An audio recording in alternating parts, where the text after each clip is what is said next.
अस्सलाम वालेकुम नाजरीन, हम इस वक्त बस्ती बोहड़ में मौजूद हैं। ये थाना सीतलमाड़ी का इलाका है।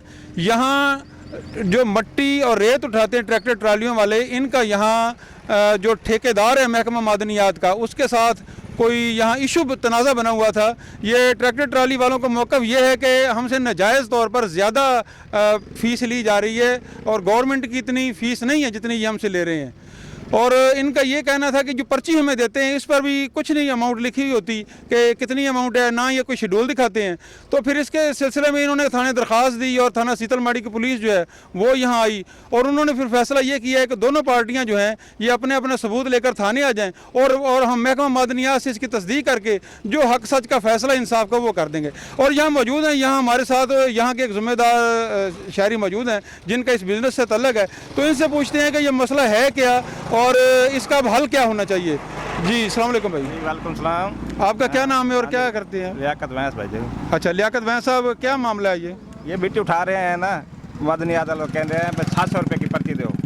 अच्छा, पर्ची पहले 200 की देते थे, 300 की, अब 700 की है। अच्छा हाँ जी, पहले 200 की थी, 300 की थी और 700 की कितना अर्सा पहले की है? 700 की तकरीबन हो गए ना साल पहले। एक साल पहले। एक साल से 700 की पर्ची चल रही है। और ये जो कहते हैं कि पर्ची के ऊपर रकम नहीं लिखी होती है, रकम नहीं लिखते, पैसे नहीं लिखते होते। तो ये इससे शक नहीं पैदा होता जो रकम नहीं लिखते कि ये शक पे है ना, तो फिर कि नाजायज है? नाजायज है। अच्छा, ਅਸੀਂ ਇਹ ਕਹਿੰਦੇ ਆ ਜੋ ਮਦਨੀਆਤ ਦਾ ਠੇਕਾ ਹੈ ਨਾ, हाँ। ਸ਼ਡਿਊਲ ਦੇ ਮੁਤਾਬਿਕ ਸਾਡੇ ਕੋਲ ਪੈਸੇ ਲਾਏ ਨੇ, ਅਸੀਂ ਪੈਸੇ ਨਹੀਂ ਕੀਤੀ, अच्छा ਪੈਸੇ ਦੇਣੇ ਆ ਇਹਨਾਂ ਨੂੰ अच्छा ਤੇ ਜ਼ਿਆਦਾ ਲੈਂਦੇ ਨੇ ਨਾ ਪੈਸੇ। अच्छा बस। ठीक है। अब आपको इत्मीनान है कि महकमा मादनियात और पुलिस जो है वो आपका इंसाफ करेंगे आपके साथ? इंशाल्लाह करेंगे। ठीक है, ठीक है। आप फिर अब यहाँ कोई लड़ाई झगड़े का खतरा तो नहीं है? अमन है? नहीं कोई लड़ाई। ये सारे वसेब के लोग हैं? इंशाल्लाह। इनमें कोई शर पसंद, कोई गुंडा नासर, कोई इस किस्म के लोग तो नहीं हैं? नहीं है। अच्छा, ये आप समझते हैं कि पुरअमन तौर पर मसला हल हो जाएगा? इंशाल्लाह। जी नाज़रीन, ये समझते हैं कि यहाँ पुलिस के आने से जो एक इशू था, कोई ख़तरा था और कोई शायद कोई झगड़ा ना हो जाए, वो ख़त्म हो गया है। बाकी यहाँ इस तरह का कोई गुंडा या आवारा लोफर कोई बंदा नहीं है कि जो यहाँ कोई जानी माली नुकसान को इस तरह का पहुँचा सके, अमन अमान में खलल डाल सके।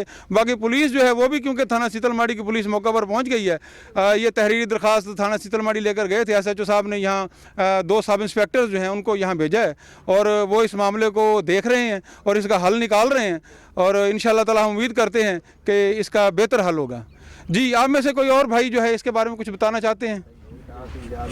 हाँ जी, हाँ, आप बताएं जी, क्या नाम है आपका? यासीन है जी। जी यासीन साहब, क्या हुआ है? भाई पर्ची का मसला है इनका। क्या मसला है? पर्ची, वो इनका मतलब मुतालबा ये है कि पर्ची जायज़ लें जो है अपना रूल के मुताबिक। अच्छा, यही मसला है, बाकी कोई मसला नहीं। तो आप जब इनसे शेड्यूल मांगते हैं, शेड्यूल नहीं दिखाते ये? नहीं जी, शेड्यूल है, मेरे से बात। अच्छा जी, आ जाए। ये जी दूसरे फरीक हैं, इनसे पूछते हैं। जी, आपका क्या नाम है? मोहम्मद असद। जी असद साहब, आप बताएं, आप क्या कहते हैं? सर, ये महकमा मादनियात का ठेका है। अच्छा, और ये शेड्यूल है। अच्छा, हमारे राणा साहब उधर थाने में भी आ रहे हैं। अच्छा। इनके आदमी भी जा रहे हैं। ये अच्छा। सब लोग झूठ बोलते हैं। अच्छा। हम पूरी पैमाइश के हिसाब से इनसे पैसे लेते हैं, हत्ता कि 1400 रुपया बनता है, हम इनसे 700 ले रहे हैं। अब हम अपना पूरा लेंगे। ये देखो, ये शेड्यूल है, हमारे पास सबूत है, देखें आप खुद पढ़ लें। ठीक ये है। जो पहले 700 की आवाज थी, अब 700 से पैसे ऊपर ही जाने हैं, नीचे नहीं आने। ये भी जो इन लोगों लड़का को आदमी पता आया है होना ना, चाहिए। सलीम साहब, हाँ। ये एक गुंडा आदमी है। इसका कोई एक मिनट इसका कोई इधर एक भी ट्राली साबित हो जाए, इसके नाम हो, इसकी ना कोई गाड़ी है, कोई चीज भी नहीं है, अगर इसकी साबित हो जाए, जो सजा आप दोगे हम लेंगे। अच्छा, हाँ जी। ये एक गुंडा है जिसने ये कहा है कि आप, मैं जो पैसे छुड़वाऊंगा आप मुझे पैसे दो। 50 रुपया 100 रुपया वो मांगता है। मैं हिस्सा लूंगा, मैं मीडिया लेकर आऊंगा, मैं थाना लेकर आऊंगा, हमारे पास सारे सबूत हैं। आपका क्या नाम है जी? अमजद अली। आप? मोहम्मद इशफाक। अच्छा जी। अच्छा, ये जो दूसरा फरीक भी यहाँ मौजूद है जो इनसे फ़ीस लेते हैं, इनका ये मौक़िफ़ है कि हम जो हुकूमत ने हमें इजाज़त दी है हम उसके मुताबिक ले रहे हैं, हम नाजायज़ नहीं ले रहे। तो हम जो है, अब क्योंकि ये मामला जो 2 फरीकैन का है, असल सूरत हाल क्या है, ये जब ये डॉक्यूमेंट्स लेकर थाने में आएंगे और वहाँ अपने अपने सबूत दिखाएंगे, फिर जो हक सच का फैसला होगा, जो इंसाफ होगा, वो फिर इनके साथ हो जाएगा। आप इनसे पूछे ना, इनसे कौन सा कोई बंदा पुराना ड्राइवर हजरात में, कोई बंदा पुराना खड़ा है यहाँ ड्राइवर हजरात में? अच्छा, पूछे इनसे, कोई खड़ा है उनको सामने ले, उनसे पूछे भाई ये कितने सालों से ये काम चल रहा है? ये भी मशीन वाला खड़ा है, सिर्फ 700 लेते हैं। इसका कोई मसला है अच्छा, या कोई गलत बयानी है जो फीस ले रही है? बिल्कुल ठीक है। चले ठीक है, आपको अब पुलिस ने बुलाया है, आप थाने जाएं और अब अपना मसला हल करवाएं। हम अपना हक लेके जाएंगे। जी नाज़रीन, इस वक्त जो मामला आपने सारे सुन लिए, दोनों फरीकैन का मौक़िफ़ आपने सुन लिया है।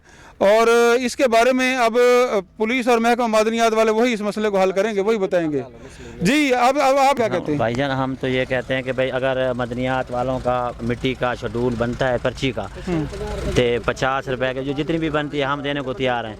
ये नजायज़ भत्ता लेने आ जाते हैं, यहाँ बंदे बिठाए हुए हैं असले के साथ, ये ट्रालियाँ ट्रैक्टर वालों को रोकते हैं, मारते हैं। और जो है ना भाई पर्ची अगर शेड्यूल की बनती है हम देने को तैयार हैं, मगर नजायज़ हम नहीं देने का। और ये 700 और 1000 की पर्ची भी काट रहे हैं और नजायज़ बंदों को मारते भी हैं और भत्ता वसूल करते हैं।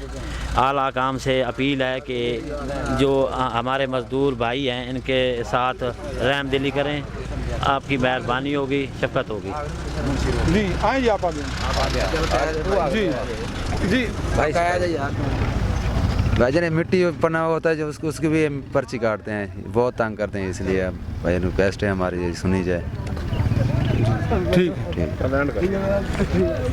जी नाज़रीन, सारे अपने यहाँ लोगों की दोनों फ़रीक़ैन की राय सुनी है और इसके बाद अब जो है जो इनका फ़ैसला होगा वो फिर हम आपको बताएंगे कि क्या फ़ैसला होता है। तो इसी तरह का किसी महकमे के बारे में कोई इशू हो तो आप गाज़ी दिलावर ANN न्यूज़ को याद करें। हम इस वक्त मुल्तान से काफ़ी दूर देहाती एरिया में आए हुए हैं और इंशाअल्लाह ताला ये आवाम के मसाइल हल करने के लिए अपनी कोशिश जारी रखेंगे।